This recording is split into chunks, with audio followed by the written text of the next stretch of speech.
Hi friends, Kerala PSC exam ടോപ്പറിൻ്റെ പുതിയ അധ്യായത്തിലേക്ക് സ്വാഗതം. ഈ അധ്യായത്തിൽ നമ്മൾ നോക്കുന്നത് Kerala PSC rank making questions എന്ന വിഭാഗത്തിലെ ചോദ്യങ്ങളാണ്. വളരെ ശ്രദ്ധിച്ച് പഠിക്കുക. യുവ തുർക്കി എന്നറിയപ്പെടുന്നത് ആരാണ്? ചന്ദ്രശേഖരനാണ് യുവ തുർക്കി എന്നറിയപ്പെടുന്നത്. ജനനായിക് എന്നറിയപ്പെടുന്നത് കർപ്പൂരി താക്കൂറിനെയാണ് ജനനായിക് എന്ന പേരിൽ അറിയപ്പെടുന്നത്. പ്രത്യേകം ശ്രദ്ധിക്കുക, ജനനായിക് എന്ന പേരിൽ അറിയപ്പെടുന്നത് കർപ്പൂരി താക്കൂറാണ്. ലോക് നായിക് എന്നറിയപ്പെടുന്നത് ജയപ്രകാശ് നാരായണനാണ്. ജയപ്രകാശ് നാരായണനാണ് ലോക് നായിക് എന്ന പേരിൽ അറിയപ്പെടുന്നത്. യുവ തുർക്കി ചന്ദ്രശേഖറാണ്. അടുത്ത ചോദ്യം, ബംഗാൾ കേസരി എന്ന പേരിൽ അറിയപ്പെടുന്നത് അശുതോഷ് മുഖർജിയാണ്. ബംഗാൾ കേസരി എന്ന പേരിൽ അറിയപ്പെടുന്നത് അശുതോഷ് മുഖർജിയെയാണ്. പഞ്ചാബ് കേസരി എന്ന പേരിൽ അറിയപ്പെടുന്നത് ലാലാ ലജ്പത് റായിയാണ്. ലാലാ ലജ്പത് റായിയാണ് പഞ്ചാബ് കേസരി എന്ന പേരിൽ അറിയപ്പെടുന്നത്. ബാദുഷാ ഖാൻ എന്ന പേരിൽ അറിയപ്പെടുന്നത് ഖാൻ അബ്ദുൾ ഗാഫർ ഖാനിയാണ്. ബാദുഷാ ഖാൻ എന്ന പേരിൽ അറിയപ്പെടുന്നത് ഖാൻ അബ്ദുൾ ഗാഫർ ഖാനിയാണ്. മധ്യകാല കേരളത്തിൽ സിറിയൻ ക്രിസ്ത്യാനികളുടെ നേതൃത്വത്തിലുണ്ടാകുന്ന കച്ചവട സംഘത്തിൻ്റെ പേരാണ് മണിഗ്രാമം. മധ്യകാല കേരളത്തിൽ സിറിയൻ ക്രിസ്ത്യാനികളുടെ നേതൃത്വത്തിലുണ്ടായ കച്ചവട സംഘങ്ങൾ അറിയപ്പെട്ടിരിക്കുന്നത് മണിഗ്രാമം എന്ന പേരിലാണ്. സാമൂതിരിയുടെ കണ്ടത്തിലേക്ക് നീട്ടിയ പീരങ്കി എന്ന് വിശേഷിക്കപ്പെട്ട കോട്ടയാണ് ചാലിയം കോട്ട. സാമൂതിരിയുടെ കണ്ടത്തിലേക്ക് നീട്ടിയ പീരങ്കി എന്ന് വിശേഷിക്കപ്പെടുന്ന കോട്ടയാണ് ചാലിയം കോട്ട.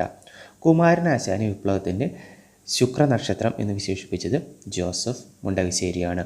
കുമാരനാശാനെ വിപ്ലവത്തിൻ്റെ ശുക്രനക്ഷത്രം എന്ന് വിശേഷിപ്പിച്ചത് ജോസഫ് മുണ്ടകശ്ശേരിയാണ്. നമുക്കിനി അടുത്ത ചോദ്യങ്ങൾ നോക്കാം. ചാലിയം കോട്ട തകർത്തത് കുഞ്ഞാലി മരക്കാർ മൂന്നാണ്. കുഞ്ഞാലി മരക്കാർ മൂന്നാമനാണ് ചാലിയം കോട്ട തകർത്തത്. ചതുഷ്കല വല്ലഭൻ എന്നറിയപ്പെടുന്നത് വേണാട് രാജാവ്. അറിയപ്പെടുന്ന രാജാവാണ് രവിവർമ്മ കുലശേഖര വർമ്മ. ചതുഷ്ടകല വല്ലഭൻ എന്നറിയപ്പെടുന്ന വേണാട് രാജാവാണ് രവിവർമ്മ കുലശേഖര. കൊച്ചിയിൽ പ്രചാരത്തിലുണ്ടായിരുന്ന ഏറ്റവും പഴയ നാണയമാണ് കാലിയ മേനി.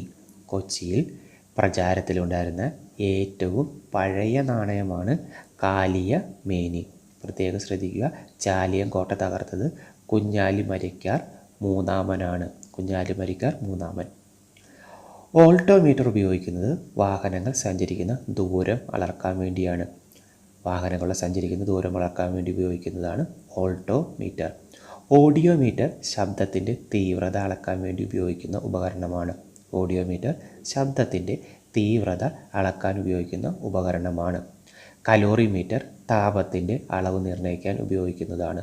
കലോറിമീറ്റർ താപത്തിൻ്റെ അളവ് നിർണ്ണയിക്കാൻ ഉപയോഗിക്കുന്നതാണ്.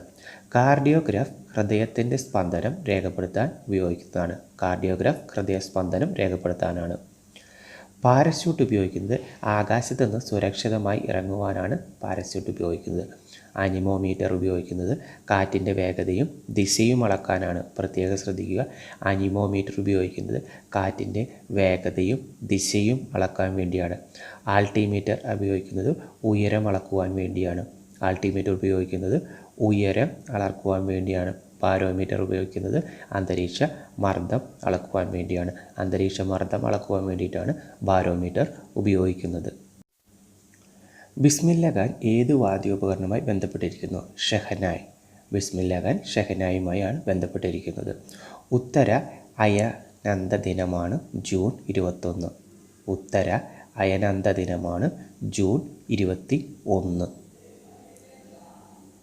ദക്ഷിണ അയനന്ത ദിനമാണ് ഡിസംബർ 22. ഡിസംബർ 22 ദക്ഷിണ അയനന്ത ദിനം. ഇന്ത്യൻ അക്കാഡമി ഓഫ് സയൻസ് ആരാണ് സ്ഥാപിച്ചത്? CV രാമനാണ് ഇന്ത്യൻ അക്കാഡമി ഓഫ് സയൻസ് സ്ഥാപിച്ചത്. പ്രത്യേകം ശ്രദ്ധിക്കുക, ഇന്ത്യൻ അക്കാഡമി ഓഫ് സയൻസ് സ്ഥാപിച്ചത് CV രാമനാണ്. Thank you friends, thank you for watching this video. നിങ്ങൾ എൻ്റെ ചാനൽ സബ്സ്ക്രൈബ് ചെയ്തിട്ട് please subscribe my channel and share this video to your friends and also your other colleagues also. Thank you for watching this video.